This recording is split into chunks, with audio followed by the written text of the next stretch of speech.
Are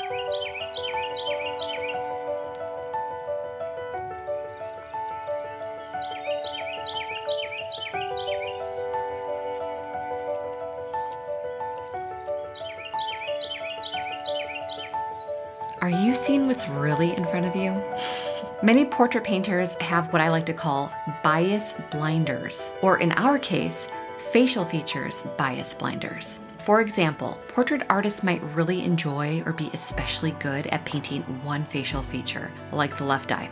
However, they might find painting the nose, the lips, the hair, or even the right eye extremely challenging. So what artists tend to do is they build their portrait paintings around the one facial feature that they're really good at. Unfortunately though, it often creates imbalances, and we may think that we see our subject matter perfectly, only to discover that we've left out important details, or worse, we've included things that aren't even there. So do you want to know a secret? We actually all have facial feature bias blinders, and that can actually be a great thing because our bias blinders can help shape our style or the way that we create one-of-a-kind portrait paintings. Our biases shape how we see form, value, color compared to the next person. Yet sometimes these biases can hinder our progress, and in that case, this is how I tend to work through this. So a good way to start improving your portraits is by first acknowledging that you have any facial feature biases. I want you to examine some of your previous paintings and see if there's any noticeable trends. For example, you might like the way that you paint eyes, but you cringe when you see how you paint noses or hair. Whatever the case may be, once you're aware of what these biases are, then it's actually going to be easier for you to train yourself to see things more objectively. And the great thing about this is that it will also naturally help you shape your artistic style by clearly defining what you do and do not like.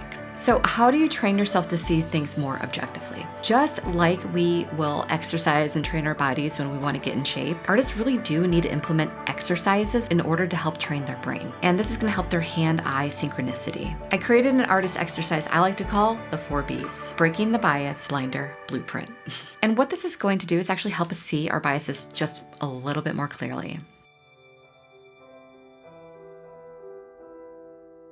We are going to begin by printing out a black and white copy of your reference photo of your model. And it would be really helpful to have 4 different colors of highlighters, colored pencils, markers, whatever you have on hand, so that you can easily help identify what your biases are. Breaking.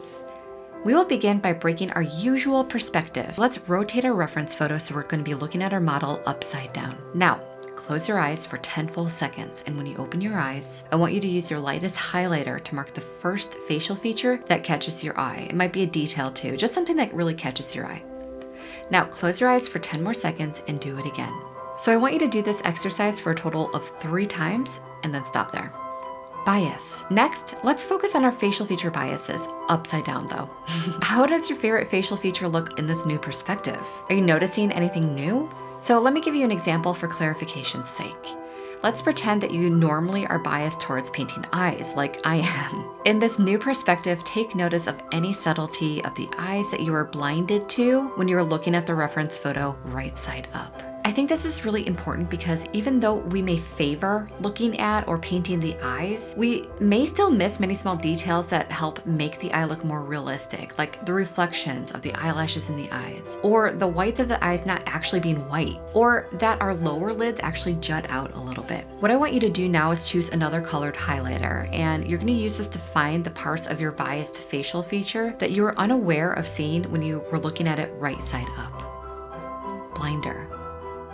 Now that we've looked at our reference photo upside down, it's time to focus on the facial features we notoriously ignore or struggle with, or what I like to call our blinder facial features. By simply having our reference photo upside down, we make it easier for ourselves to see the shapes that comprise these features as opposed to it being right side up. And this is because when we look at a face right side up, our brains usually gloss over these characteristics because too much detail can become overwhelming to take in all at once. So let's take the nose for example. If we look at the nose upside down, we can see the planes and the shapes more easily. And this is going to make it less daunting to try to paint it. So take another highlighter and draw all major shapes that make up this facial feature. And try not to get too detailed, but rather simplify it to the point that it almost looks as though a first grader drew it. So get very basic with your geometric shapes. Blueprint. The last step is to focus on the negative space all around the major facial features and focus on the values of the skin and the hair. So what you're gonna do is fill in the darkest values of the skin and hair with hatch marks that are really close together. And you may be asking, what are hatch marks? These are simply a series of lines that are used to indicate value. So the closer the lines are together, the darker the value, and the further apart they are, the lighter the value.